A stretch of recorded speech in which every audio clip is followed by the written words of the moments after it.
adakah dia akan buat correction yang dalam ataupun correction yang tak, yang cuma sikit saja. So kita dah ada untuk DAX ni dah memulakan pergerakan ke bawah, ya. Dan setakat ini nampaknya masih dalam satu structure.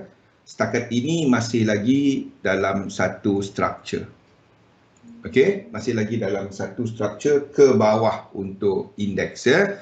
So at the moment ini adalah 1, 2, 3, 4, 5, 1, 2, 3. If dia buat macam ni, then kita akan ada kita punya yen pair bounce, lepas tu jatuh balik, ya. Kalau dia habis, kalau dia cuma 1, 2, 3, lepas tu dia buat macam ni, ini berakhir tanpa divergence, dia buat macam ni, 1, 2, 3, wave 2 habis kat sini, atau dia buat W extend Y, 1, 2, 3, 1, 2, 3, ini akan jadi shallow sikit, ya. So ini akan jadi W extend Y juga, ya. Ini akan jadi yang purple, ini akan jadi yang purple.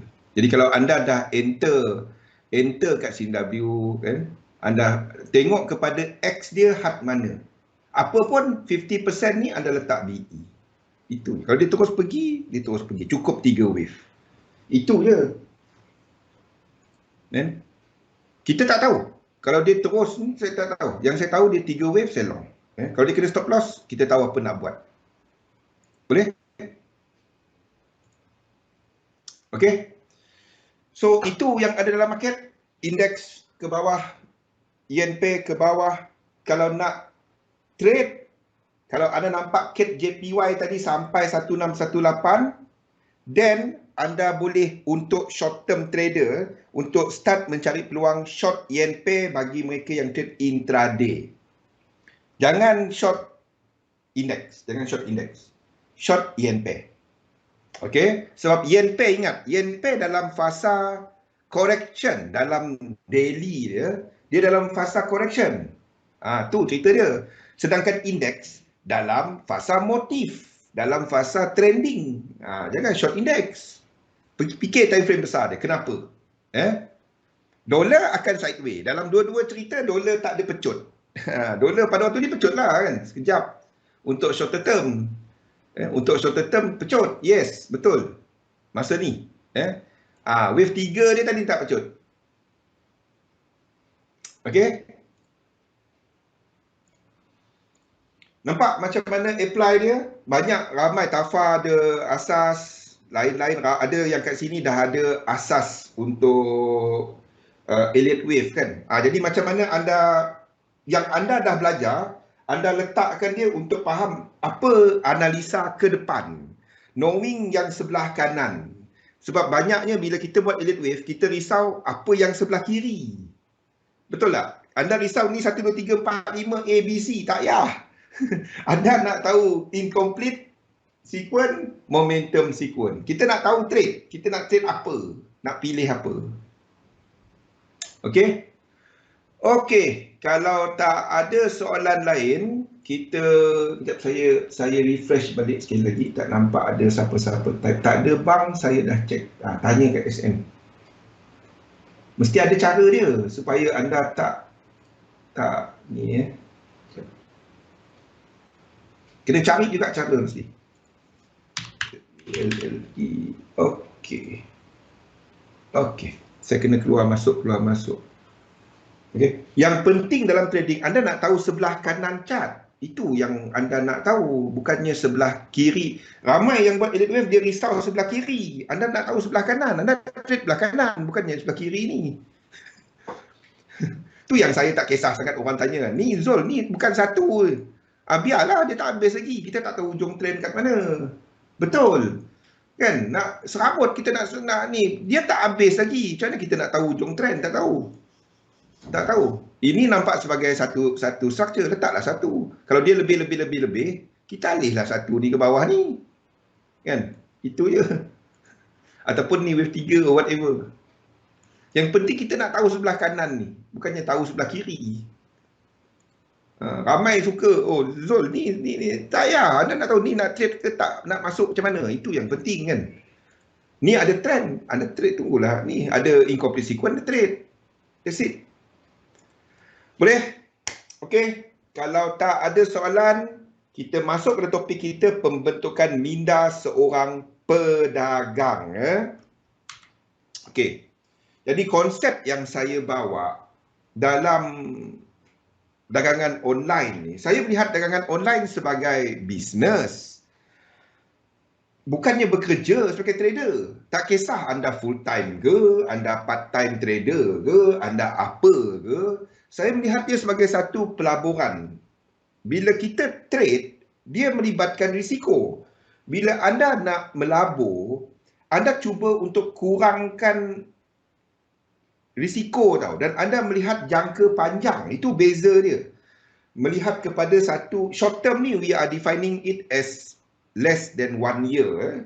Short term gain, bila anda cerita short term gain, anda bercakap mengenai less than 1 year. Itu trading. Kita mencari short term gain dalam tempoh setahun. Anda tak melihat kepada saya letak trading dan saya trade dan TP 2 tahun lagi. Tak. Itu trading, short term gain, setahun ataupun kurang. Setahun, maksudnya anda letakkan target, your objective. You don't go terlalu jauh. Trading saham ke, trading forex ke, komoditi ke, apa ke, benda sama. Okay? So, ada bezanya di antara pedagang institusi dengan pedagang runcit. Kita dekat sebagai pedagang runcit, anda mempunyai banyak kebebasan tau. Terlampau banyak kebebasan. Nombor satu, anda boleh tentukan leverage anda. Sini tak dapat. Orang bagi kepada dia. Itu satu. Of course, higher leverage, anda akan mengambil risiko lebih tinggi. Nombor dua, kebiasaannya, bila kita melihat kepada pedagang runcit dan pedagang institusi, kita ada kebebasan kepada kita nak trade atau tak. Yang pedagang institusi ni, terutamanya kalau anda ada prop trading, untuk trade untuk account, anda kena satisfy certain jumlah. Anda contohnya ada order untuk dia nak kumpulkan euro. Dia nak beli mata wang, dia nak beli mesin dekat London contohnya, nak hantar kat Malaysia. Lepas tu dia jumlah kontrak tu berjumlah 200 juta. Jadi dia ada limit dan dia ada masa dia. Biasanya kalau invoice tu 30 hari. Jadi dia settlekan dia punya order tu within 30 days kan. Lepas tu kita bagi forward rate kat dia. Dia setuju dengan forward rate tu. Sementara tu kita cuba, kalau forward rate kita tinggi, dan kita cuba dapatkan euro, GBP pada paras yang lebih rendah. Kita masuklah market. Itulah benda dia. Okey, so tu ada beza dia. Di sini kita punya banyak kebebasan. Tak trade, nak trade, berapa jumlah leverage dan pelbagai benda lagi. Di sinilah sebabnya dekat sini anda purely pedagang tau. Sini anda cuma trade. Sini anda adalah pedagang, anda fund manager, anda semua tukang sapu, tukang buang sampah, semua kat sini. So, di sinilah anda kena melihat ini sebagai satu bisnes. Yang pedagang institusi, dia melihat ini sebagai satu kerja. Biarpun anda full time trader, anda kena faham anda siapa tau. Anda pemegang bisnes. Jadi sebagai pemegang bisnes, anda tak dapat berfikir esok aku ada berapa untuk nak trade. Esok aku boleh depo berapa. Anda tak dapat, maksud saya macam ni. Anda tak dapat fikir terlalu short term. Besok aku boleh depo berapa dan aku nak trade berapa. Dan minggu ni aku nak dapat. Tak dapat. I'm not saying bukannya tak ada objektif jangka pendek. Boleh. Anda boleh ada objektif harian, jumlah dagangan harian. Yes. I'm talking about the big picture dalam bisnes anda. Di sinilah dia melibatkan dua proses utama. Yang pertama adalah kepada diri anda, persiapan diri kita. Ni yang pertama. Jadi untuk hari ini kita akan cerita secara general. Dan kita dah sentuh 2 minggu Minggu depan kita akan masuk sekali lagi pada sistem dagangan. Tapi bagi saya, apa juga teknik yang anda pakai, semua bagus. Everything is good, perfect. Asalkan sesuai kepada diri anda. Nak cari sesuai kepada diri anda tu yang kita tak jumpa masalahnya. Kan? Anda cuba, anda ingat market tu adalah trading tu cuma ini. Sedangkan anda lupa, ini I'm talking about saya. Saya mula-mula daripada saham. Saya ingat trading ni cuma sini. Oh, ada teknik rahsia, teknik hebat, baca market dahsyat kan. Dan ada masa jadi, yes, betul. Tapi untuk nak lama tak sustainable. Sebabnya kalau ini jadi pun kan, sistem dahsyat kita jadi duit pun, kadang-kadang kita tak nampak duit tu. Siapa yang ada melalui benda ni, trading dia jadi tapi duit tak nampak. Sebabnya kalau withdraw pun dia pergi tak ada perancangan. Tak ada apa-apa, tak ada money management. Money management tu bukan kepada lot sizing je tau. Ya. Sebabnya di sini where kita tidak menetapkan objektif jelas. Ni cerita dia. In order untuk anda nak ada disiplin, nak jaga emosi, nak jaga emosi, it starts not daripada sistem. Dia start daripada kita. Dengan anda tahu apa anda nak. Benda-benda ni lah kadang-kadang kita jadi withdraw kan. Mana pergi duit sama je. Kan adalah nampak suka lah, bila ada duit nampak macam tak ada masalah kan. Tapi sebabnya bila tak ada objektif, lepas tu buat benda lama balik, lepas tu start balik, hancur balik. Ini saya cerita pasal saya. Saya buat benda ni, jadi duit, tak ada duit balik, ada duit. Dia tak ada apa-apa. Trading tak ada apa-apa. Dia macam hobi, macam suka-suka. Tak dapat. So, kat mana kita nak mula sebenarnya? Diri kita. Teknik macam-macam, berpuluh teknik, beratus teknik dah belajar. Tapi kita, masa dia jadi, cantik lah, hebat lah, ni bagus lah. Bila dia tak jadi, tak bagus lah, apalah. Tapi, sebenarnya, apa yang kita nak? Itu benda dia. Jadi, untuk nak tahu apa yang kita nak, kita kena tahu kita.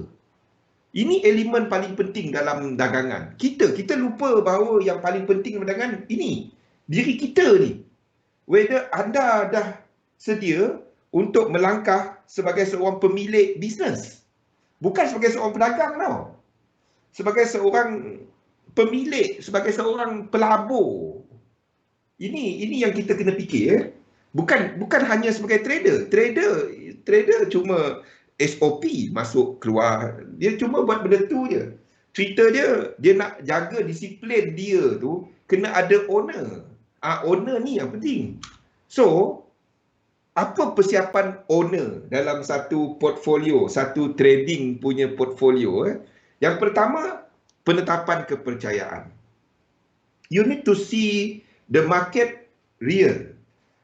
Yang apa yang kena. Sebabnya kita ni dibombat ataupun ditepuk, diletakkan dengan cerita marketing. Tak kisahlah daripada broker ke, daripada trader lain ke, trading forex, kaya.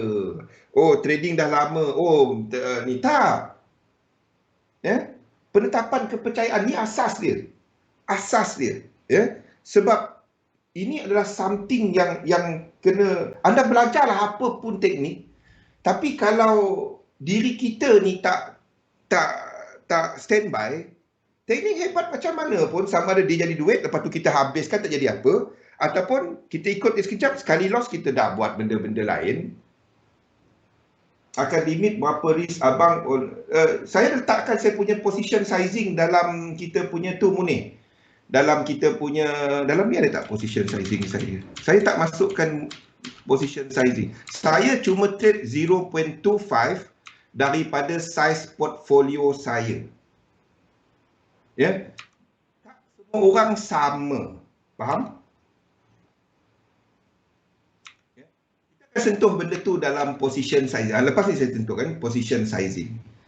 Dan anda tahu daripada position sizing ni, maksud dia berapa dolar anda nak trade satu entry. Dan jumlah tu anda tak jeling pun kalau kena stop loss.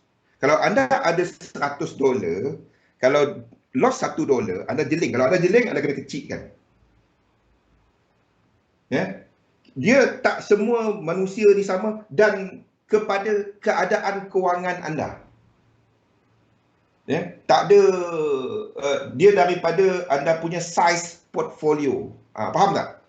Ya? So, saya perasan dalam kita punya yang baru ni, hari apa? Hari Khamis kan kita sentuh mereka. Hari Khamis. Jumaat kita tak ada sesi. Hari Khamis kita akan sentuh mengenai position sizing. Ya? Okey. So, untuk yang pertama adalah penetapan kepercayaan. Ini langkah pertama. Saya amat titik beratkan benda ni. Untuk saya, apa yang mengubah saya start berdagang saham tahun 97, tak tahu. Itu buta lah. Itu memang buta. Orang kata buy, nah duit. Letak call reminder. Waktu tu call lah, tak ada. Tak tahu macam mana rupa. Waktu tu orang semua renong lah. Second board. Dulu ada second board, sekarang tak ada second board. Kita masuk saham-saham mampu milik lah waktu tu. Yang harga RM3, RM2, masuk keluar. Yang makan duitnya Remizer sebab dia punya commission. Kita pun apa benda tak faham. Dia kata buy, kita buy. Tip dari KL. Kita pun tip. Saya ada kucing. Tip dari KL. Okey. Remizer pun kawan.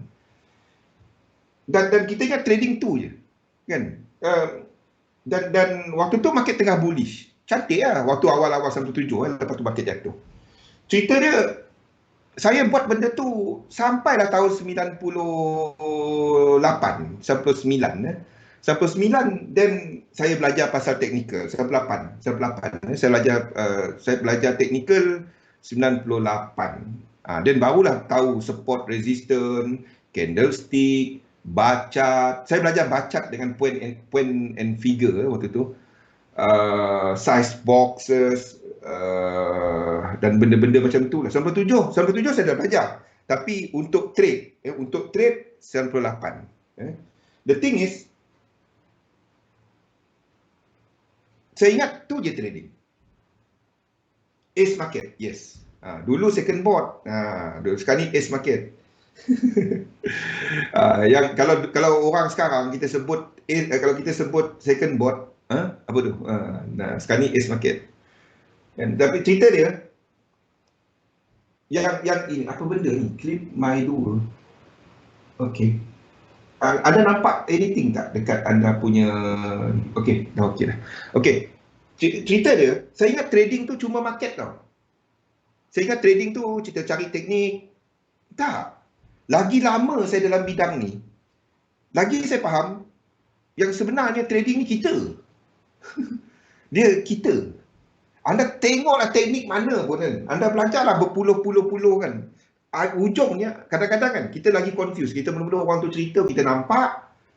Dan bila kita balik, kita cuba nak, ni macam yang aku belajar dulu. Ada tak? Kasyah, ada tak lalu yang macam ni? Ini macam yang aku belajar dulu. Kalau aku campur, lepas tu dia mula-mula jadi kan. Lepas tu tak jadi, kita cari lagi. Dan kita ingat trading tu semuanya benda luar. Sebenarnya dia kepada benda dalam. Yang pertama ni penetapan kepercayaan. Ini asas dia. Penetapan kepercayaan yang betul. Tak tahu apa benda tu. So, inilah yang menjadi kita punya jendela kepada dunia sebenar. Sebabnya kalau sini kita salah, saya tak nak gunakan perumpamaan macam agama, tapi kalau sini kita salah, apa juga realiti kita akan boleh jadi distorted. Contoh. Trading ni adalah senang. Yes, senang. Betul. Senang. Dia senang. Kalau kita cuma ikut teknik. Masalahnya, bila kita cuba nak pandai dan nakkan teknik tu perfect. Yang kita tahu, dia tak wujud. Tu contoh kepercayaan salah. Ada holy grail, cara betul nak trading, di mana ini semua akan jadi duit. Kalau ada macam tu, saya tak ada kat sini. Saya tak ada kat sini.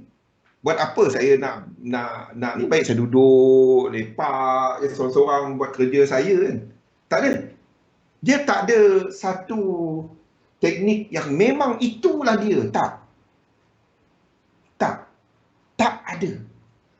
Ya. So apa yang anda perlu faham, cari ya, sedar apa kepercayaan anda yang ada.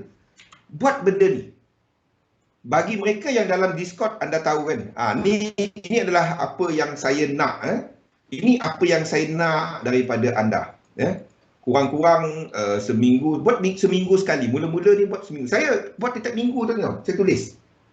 Saya tulis dekat note phone saya ni, dekat notepad phone saya ni, saya tulis setiap minggu. Saya tulis satu-satu kepercayaan saya. Setiap minggu, saya tulis ni.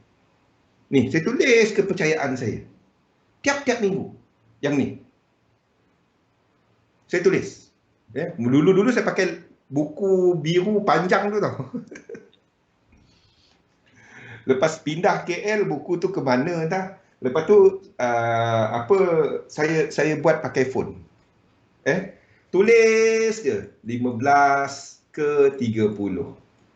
Tulis je. Apa kepercayaan saya tiap minggu. Padahal kadang-kadang dia jadi berulang-ulang. Setiap minggu, tiap minggu buat. Lepas tu anda baca balik. Ya, tulis je. Lepas tulis, anda baca balik. Okey, baca balik. Jangan buat apa-apa dulu. Minggu depan, anda tulis balik. Lepas tu baca balik. Lepas tu anda baca minggu sebelumnya. Daripada kepercayaan yang anda bahagikan dia selepas sebulan. Anda bahagikan dia kepada dua. Apa kepercayaan yang berguna, apa kepercayaan yang menghadkan. Saya buat dekat phone. Saya pun buat dekat phone sekarang ni. Dah canggih sikit. Saya kalau nak tahu, ada tak expectancy table tu kan. Saya masih tulis tangan. Sebab mungkin dah biasa manual. Macam Helmi dia canggih sikit. Yang table dia pakai tu table daripada saya. Orang lain buat, saya suruh orang buat. Lepas tu saya ambil, saya bagi kepada grup. Tapi saya sendiri, sebab saya old school lah, jenis tulis tangan. Saya tulis tangan, kau nak tahu. Jadi ada yang mungkin selesa guna ni, ada yang buat benda ni. Ya, anda akan nampak benda ni, Kasyah. Bila kita baca balik, mengarutnya aku. Tapi benda-benda macam ni lah. Kan? Benda-benda macam ni lah. Okey? Buat benda ni. Daripada situ, dan lepas tu kita ada nota kita yang nombor 2 ni. Anda tahu apakah kepercayaan yang standard dalam industri. Itu topik kita besok. Anda tengok apa, bandingkan dia dan laraskan anda punya kepercayaan supaya tak jauh lari daripada standard dalam industri. Ini asas dia. Ini asas dia. Saya tahu, saya mula-mula buat, ya Allah, kalau saya tengok yang saya yang pertama tu saya kena scan tau. Sebab ini adalah sebahagian daripada satu course yang saya ikut. Saya scan, lepas tu hantar kepada yang mentoring saya waktu tu lah. Dan bila saya hantar dia, saya baca, sebab rekod tu ada dalam email. Bila saya baca balik hari ni, Allahu, malunya aku. Tak apa. Bila saya baca balik, tapi bagus, kita sedar bahawa kita tengah buat magic yang tak dapat. Yang fikir balik, ya Allah, kan? Ya Allah je dapat cakap. Ya Allah, aku macam ni. Satu, saya tak akan judge kepada anda. Saya pun pernah lalu. Faham tak? Saya takkan judge anda. Saya takkan judge. Sebab tu hantar. Nanti bila saya minta hantar, saya takkan judge. Sebab saya pun pernah buat yang anda buat. Kalau anda sekarang tengah buat, saya dah buat benda ni dulu. Sebab tu saya takkan judge anda. Habis-habis saya gelak kepada saya. Itu mengingatkan saya. Faham tak? Don't worry. Saya pun pernah lalu, satu saya takkan judge. Saya pun pernah lalu yang tu. Dan bila tengok balik, ya Allah, dapat cakap ya Allah. Kan? Macam mana saya sanggup email kepada orang benda tu. Okey, buat benda ni. Okey. Yang kedua, ketahui modal. Ni persiapan kita bisnes ni, nak bisnes. Ya? Biar buat benda, maksudnya macam ni. Yang ni tadi, buat benda logik. Buat benda logik, buat benda masuk akal. Yang boleh cerita dekat anak cucu kita nanti. Dan dia kata, oh okey lah. Tak adalah cerita kan. Kau tahu, aku buka takkan keluar api. Tak adalah cerita macam tu. Faham tak? Aku tenung keluar apa dah. Aku tenung cat dia naik. Oh, tak ada cerita macam tu. Faham tak? Okey. Tenung. Aku tenung terus withdraw. Baru nak depo terus withdraw. Tak ada cerita macam tu. Tak ada pelik-pelik. Dan persiapan kita. Yang pertama, yang ni persiapan sebagai orang bisnes ni. Yang kedua, modal. Kena dah tahu modal kita. Tak dapat tahu esok nak depo apa. Kita kena tahu modal kita. Keseluruhannya. Macam mana kita nak buat? Bila kita tahu modal kita, barulah kita dapat tentukan penggunaan modal. Faham tak? Barulah kita dapat tahu penggunaan modal. Kita fahamkan duit yang kita letak dalam trading. Contohnya dalam nota besok ini. Dalam nota besok. Ni kita berlanjutan. Hari ini satu, esok topik kita adalah penetapan kepercayaan. Sekejap saya cek. Tu ada list dia. Ambil dalam tu nanti Sekejap besok topik kita mengenai kepercayaan.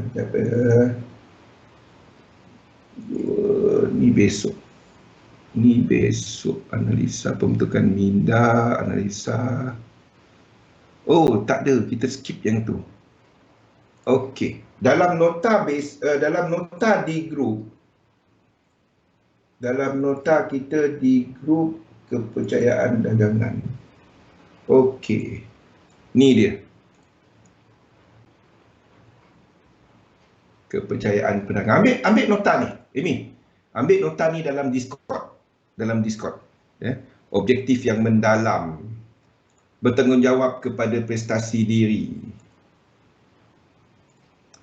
Perlunya mengambil risiko berpatutan. Ni semua. Ini adalah daripada satu study yang dibuat oleh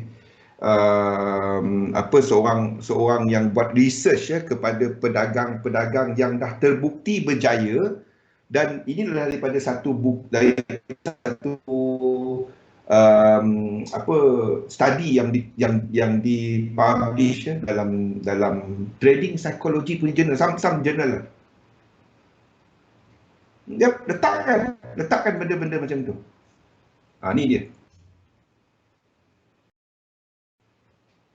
Ya, saya tak dapat kata kepercayaan anda salah. Dia tak ada kepercayaan selagi anda lihat dia benar, itu betul kepada anda. Seperti saya kata tadi, kepercayaan ni adalah window anda kepada realiti. Saya tak dapat katakan anda salah. Betul tak? Yang saya dapat katakan, kita ada orang buat research dan dia katakan ada list dia di mana pedagang-pedagang berjaya ni, dia orang trade tak sama. Dia trade tak sama. Tapi ada benda standard dia yang dia pegang. Faham tak? Itu kepercayaan dia. Itu yang kita comparekan kepercayaan kita kepada yang ini tadi. Yes. Kalau itu kepercayaan anda, dan letakkan. Dan anda nilaikan, bandingkan dia dengan list tu tadi. Kalau anda rasa itu betul, anda pegang dia. Boleh. Dia tak ada salah, tak ada betul. Okey. So orang yang percaya benda ni, dia akan lihat benda tu betul. Jadi kalau orang lain kata, oh itu salah, dia tak akan terima sebab itu kepercayaan dia. So kalau anda ada satu standard yang anda boleh bandingkan dia berdasarkan satu kajian yang dijalankan, jadi kita boleh compare dia. Kalau anda rasa kepercayaan itu berguna kepada anda pegang dia. Faham tak? Dia tak ada satu betul, satu salah. Boleh? Dia tak ada benda betul, tak ada benda salah. Tapi dia ada benda yang berguna dan menghadkan. Tu dia. Jadi kalau anda dapati itu menghadkan anda, anda letak di tepi. Tu dia. Benda ni lah yang paling susah. Sebabnya setiap kita ni tak sama, individu yang berbeza. Itu je. So, tapi cerita dia anda kena tahu apa yang ada dalam diri anda. Tolong buat benda ni. Sebab itu benda ni lah yang saya buat bertahun-tahun saya buat. Orang tanya, Zul macam mana kau trade? Saya bagi benda ni. Dia apa benda ni?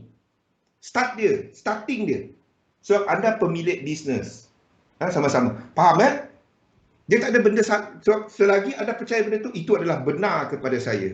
Kepada anda. Saya tak dapat datang kepada anda, oh itu salah. Tak dapat. Anda kena nilai kan, adakah dia berguna ataupun tak berguna kepada anda. Tu cerita dia. Okey? Boleh? Sebab setiap trading tu adalah satu bisnes individu. Jadi, selagi kepercayaan dia sesuai dan berguna kepada pasaran, dia boleh mendatangkan advantage kepada dia. Tapi kalau dia tak berguna, menghadkan, itu jadi disadvantage kepada dia.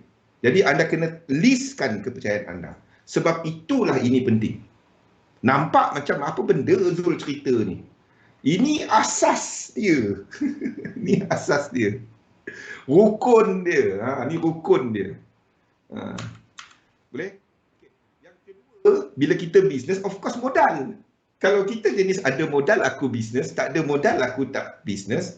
Lepas tu anda tanya, macam mana nak konsisten? Memang tak esok aku bulan depan aku ada 50. Bolehlah trade $50. Saya tak kata jangan tak ada modal besar tak boleh trade. Bukan. Anda kena tahu benda-benda ni buat tahunan. Seperti saya kata, untuk trading is more of a short term gain. Short term gain I define it sebagai setahun ataupun kurang. Buat belanjawan tahunan anda. Berapa sebenarnya jumlah pendapatan tertahan? Maksudnya jumlah duit lebih lah yang anda ada. Dan duit lebih ni adalah anda akan bahagikan dia kepada emergency fund ataupun apa-apa. Lepas tu berapa sebenarnya anda boleh trade? Daripada situ barulah anda dapat buat objektif. Barulah anda tahu berapa sebenarnya aku nak buka lot.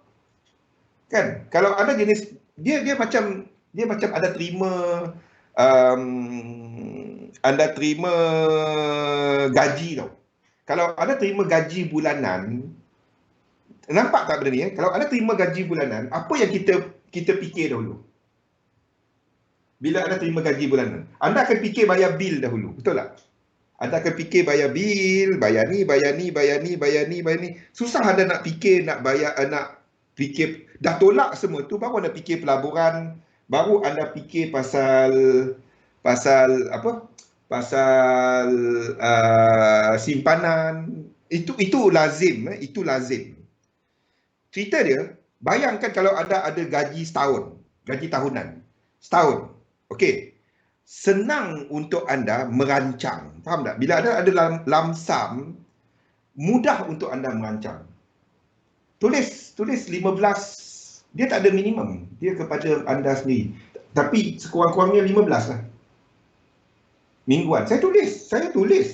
Setiap minggu saya tulis. Ada nak perasan tak? Sabtu Ahad, saya kalau ada soalan dalam grup, dalam mana-mana, Sabtu Ahad saya jawab awal. Kenapa? Sabtu Ahad saya bangun awal untuk buat benda tu tadi tau. Sabtu Ahad saya buat awal, saya bangun awal untuk buat benda tu. Tiap-tiap minggu, 1 jam saya peruntukkan untuk, sejak 2011. Saya peruntukkan untuk buat kepercayaan tu tadi. Bukannya nak analisa market. Sebab itu yang keep saya. Saya tahu dengan buat itu, saya pernah skip 2014. Saya pernah skip. 2014 hujung. Saya ingat lagi. 2014 hujung. 3 minggu. Saya skip benda tu dan saya dapati kan, saya start buat benda pelik-pelik. Faham? Saya start buat duduk, tunggu, buat benda pelik yang lari daripada teknik. Malas saya ingat. That's the worst trading. Even worse sebelum saya kenal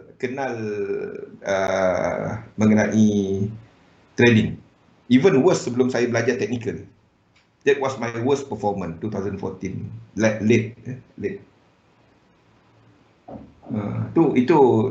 That is what keep me said. Okay, balik kepada cerita ni. Kalau anda ada satu lamsam, mudah untuk anda merancang. Bila anda berfikir esok aku ada duit berapa, bulan depan aku ada lebih berapa, untuk anda trade, dia macam ada duit, aku trade. Dia jadi hobi. Dia bukannya jadi something yang anda nak buat continuous. So, sama juga macam bisnes. Kalau anda tengok kedai tu sekejap buka, sekejap tutup, anda rasa kedai tu macam mana? Tulis. Jangan tulis kat sini. Jangan tulis kat sini. Anda nak percaya apa, tulis. Itu je. Saya tak tahu. Anda nak daripada 1% nak jadi 1 juta ke? Kalau anda percaya anda boleh buat, letaklah. Kalau anda memang boleh buat, anda tak ada kat sini. Itu je. Betul tak? Keuntungan 5% maksimum. Kalau betul lah boleh buat, anda tak ada kat sini. Betul tak ini? Kan? Kalau ada lah, memang boleh buat setiap bulan kan. Memang tak ada kat sini. Buat apa ikut dengar saya kan? Memang dah percaya. Simple je. Okey. Jadi belanjawan tahunan buat dia. Jadi anda tahu berapa sebenarnya dan lepas tu datang dengan satu objektif. Seperti saya sebut tadi, try untuk turunkan risiko dalam anda punya pelaburan. Saya menjadikan, saya buat macam ni tau. Saya bahagikan portfolio saya kepada passive income dan juga active income. Active income ni adalah kepada sebab saya ada bisnes, ada lain-lain. Ini bisnes, ini adalah yang trade,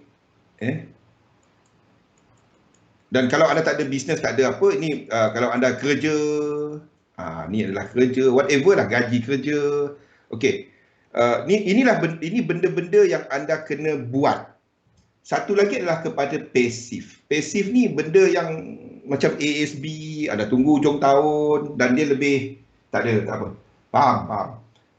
Pasif adalah benda yang anda tak perlu buat apa. Tahu-tahu hujung tahun ada duit. Tu je. Itu pasif. Apa muka saya stuck ni? Okey. Saya punya internet ni kejap laju, kejap slow, kejap laju, kejap slow. Faham? So saya akan cuba bukannya compound dekat trading account. Compound dekat pasif. Tu masalahnya. Bila kita tengok trader, dia compoundkan trading account. Anda nak compoundkan duit tempat yang risiko dia rendah. Itu tempat anda besarkan anda punya aset. Bukannya besarkan trading account anda. Makin besar trading account anda besarkan kat sini. Saya guna formula 20-80. Maksudnya, daripada jumlah size portfolio saya, jumlah duit saya, jumlah aset saya, 80% dalam ni. 20% saya letak kat sini.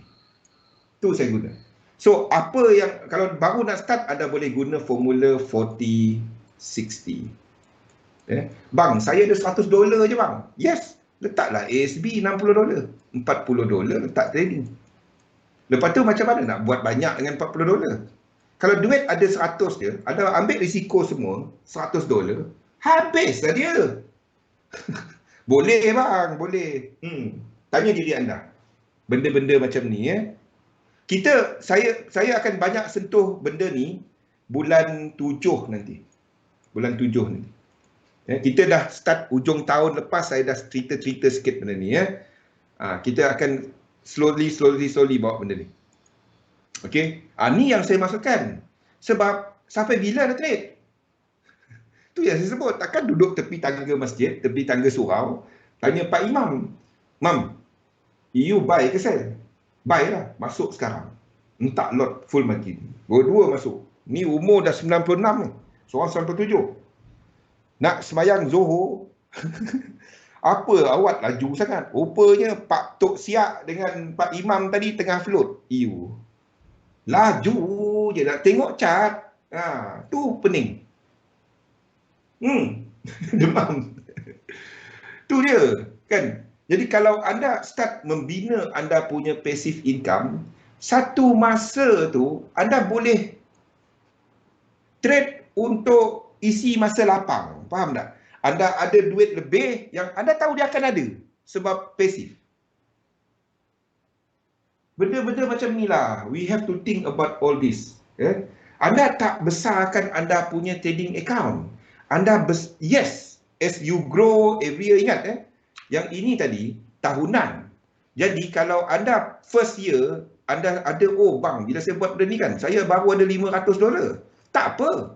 Tahun depan anda ada $500 lagi. Tahun satu lagi anda ada $500 lagi. Nampak tak? Anda punya portfolio growing by $500, belum campur trading anda, belum campur anda punya passive income. Nampak tak? Reta anda bertambah. Modal $10. Kalau MC depo lagi tak Yuna? Tak payahlah cerita modal $10. Sebabnya kalau MC depo lagi kan. So, itu macam orang ada duit aku trade. Tak dapat. Buat ini untuk setahun. Kalau anda memang tak ada income kan, anda projectkan sebulan ni dapat berapa, buat untuk 12 bulan ke depan.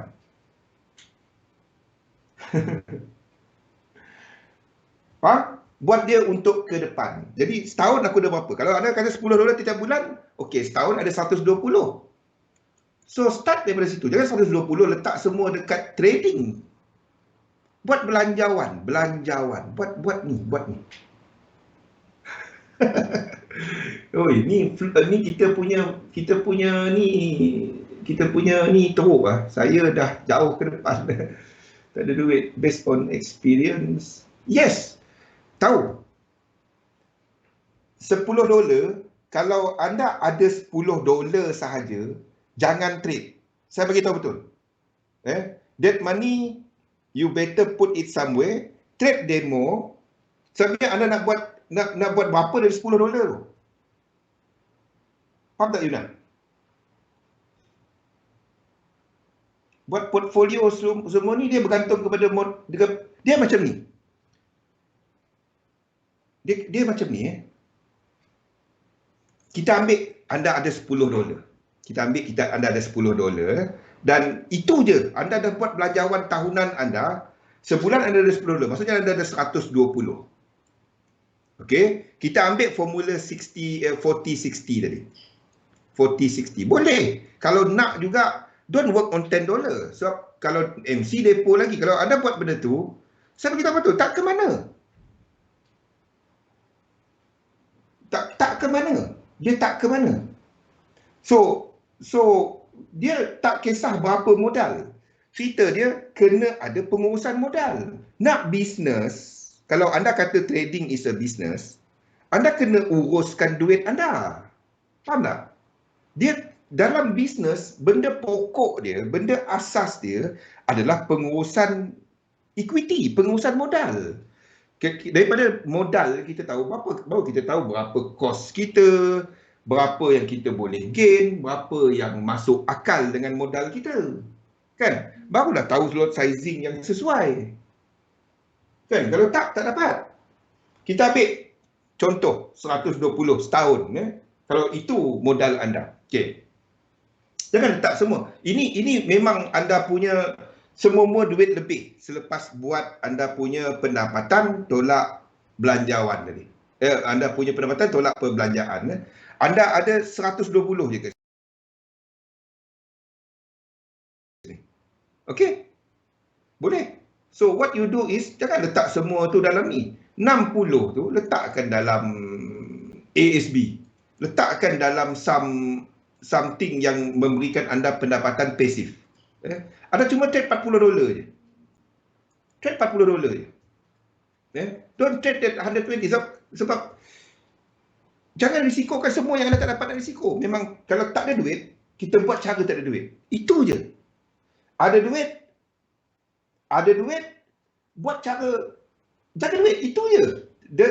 The main thing dia, jaga duit. That's it.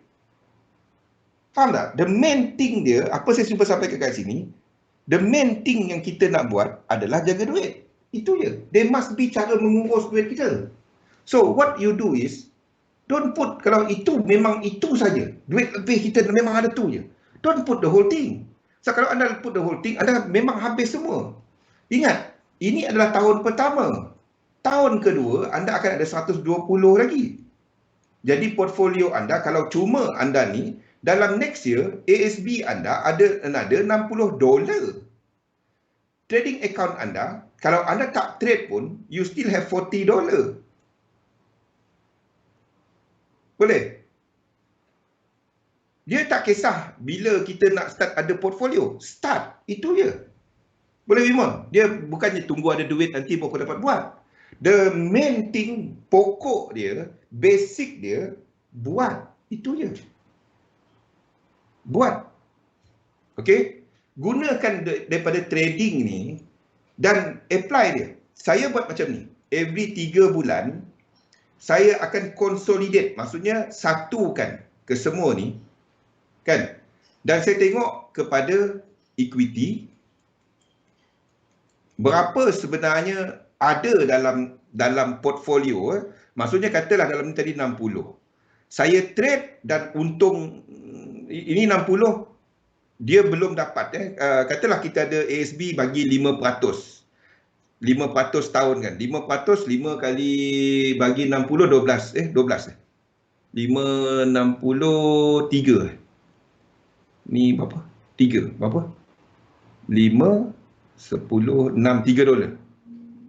5%. 10%, 6, $3. Okey. Ini 1 tahun. Saya buat dia 3 bulan sekali. Jadi saya tahu, ini bahagi dengan 4. Saya ada berapa je? Sebab saya menganggap ini bisnes. Saya bukan menganggap diri saya trader tau. Saya menganggap diri saya sebagai full time business. Itu je. Sebab itu nak ada disiplin, ini dia. Kita uruskan macam ni. Bila anda nak trade, tu masalah dia. Nak trade market. Tu untuk anda nak ikut teknik, anda kena ada benda ni dahulu. The big picture, macam mana kita nak tahu satu trade berapa dolar aku nak trade. Satu lagi perubahan mata wang ni. Okey, balik cerita ni ya. So, daripada sini saya tahu saya ada satu kuarter tu saya ada 75 sen. 75 sen ya. So, $60, 75 sen. Ni untung dia dah ada. Okey, ni guaranteed. Itu je. Katalah ASB. Kita ambil contoh. Ini $40. Katalah trade dan saya adalah untung $5. Kan? Jadi sini jadi $45. Saya consolidatekan jadi benda ni ya. Jadi maksudnya saya campur dua ni jadi $100 campur 75 sen campur $5. Jadi keseluruhannya 105.75. Itu keseluruhan portfolio saya. Buat 3 bulan sekali. Lepas tu bahagikan balik kepada 40-60. Tiap 3 bulan. Faham? Tiap 3 bulan saya bahagikan balik. Ini 40% masuk dalam trading account. The rest masuk dalam ni. Itu caranya saya compoundkan pasif. Saya besarkan pasif. Pada masa yang sama, saya akan tengok. So, ini tempat risk. Saya tak nak ambil risiko besar. Faham? Saya buat macam ni. Saya bahagi tiap 3 bulan. Betul saya duduk sebut. Tiap end of quarter, saya akan tutup semua position saya. Ya? Saya akan tutup semua position saya. Kecuali yang saya melabur untuk yield. Untuk saham yang dividen, untuk dividen yang memang bukan trading. Kalau yang trading, saya akan tutup. Yang ambil risiko saya akan tutup tiap 3 bulan. Lepas tu saya tengok performance dia. Kalau performance dia turun, saya akan turunkan yang kat sini. Tiap 3 bulan saya buat benda ni, saya buat tiap bisnes ada turun, ada naik, ada turun, ada naik. Kalau kita tengah turun, kita besarkan dia, lepas tu kita fikir nak recover, percayalah, anda akan habis semuanya. Tu banyak jadi. Nak fikir recovery tak payahlah. Lagi kita tak untung, kenapa ambil risiko? Faham? Kita dah 7 minit lagi. Itu asas dia kepada pelaburan. Benda tu tak menghasilkan, kenapa kita ambil risiko besar? Itu benda ni penting. Ketahui kedudukan kewangan kita. Yes, buat. Saya tak dapat bagi nasihat kepada anda pelaburan ke mana. Tapi cerita dia, do your one. Itu kita tak boleh. So, do your research. Mana yang mendatangkan dan mana risiko. Tekankan kepada risiko. But lower risk, lower return. So, campur-campur kan. Letakkan objektif. Anda nak berapa? Letakkan something that is masuk akal. Yes. Dengan ASB, saya tak tahu. Ada saham yang lebih tinggi daripada ASB, tapi whether is halal atau tak, haram atau tak, anda kena cari. I cannot recommend that. Maksudnya saya tak boleh bagi kepada anda counter mana untuk anda simpan yang panjang. Ni portfolio saya.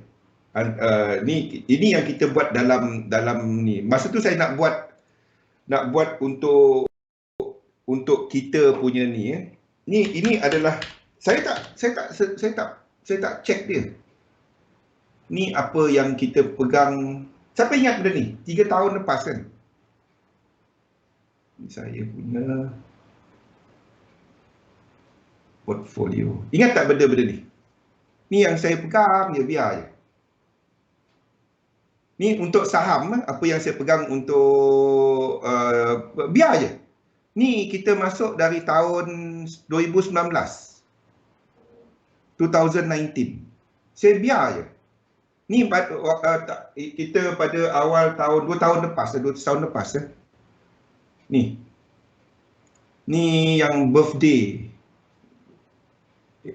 Delta A. Ni yang masuk tahun ni.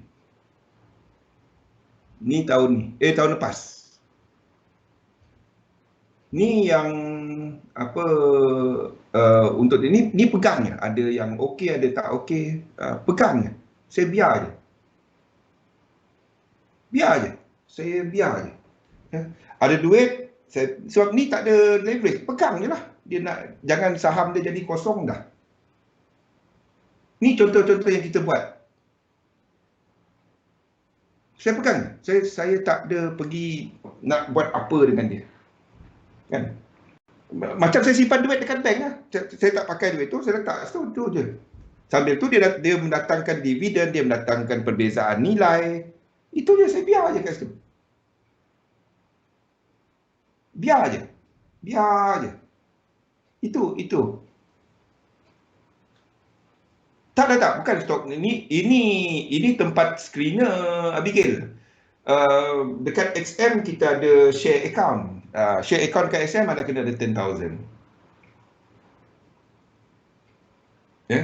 Bagi non-Muslim, you can go CFDs. Boleh? Okey. Balik kepada cerita ni. But kat pokok dia, asas dia, letakkan duit tempat yang tak ada risk. You want to compound tempat tak ada risk. Itu asas dia. Bukannya besarkan tempat risk. Oh, ada 1 juta, letak depo 1 juta. Aduh, dapat duit VSS. Oh, letak semua. Boleh? Masa. Bila anda nak capai target anda? Dan anda kena tengok kepada diri anda sendiri. Masa untuk anda trade. Less time, higher time frame. Less position. More time, more lower time frame, more position. Itu je. Ni benda dia. Mana satu yang betul? Tak ada, semua betul. Semua betul. Pokok dia, kunci dia, jaga risiko. Bukannya kepada entry je. Cara kita nak urus duit ni, kena ada. Ini cara saya. Mungkin ada yang anda, saya cuma sharekan cara saya. Mungkin anda ada cara anda yang anda faham dan sesuai kepada toleransi risiko anda. The thing is, anda kena ada perancangan macam tu. Jangan tak ada langsung. Saya ada $50 depo. Tu je, tahu itu je. Tak dapat.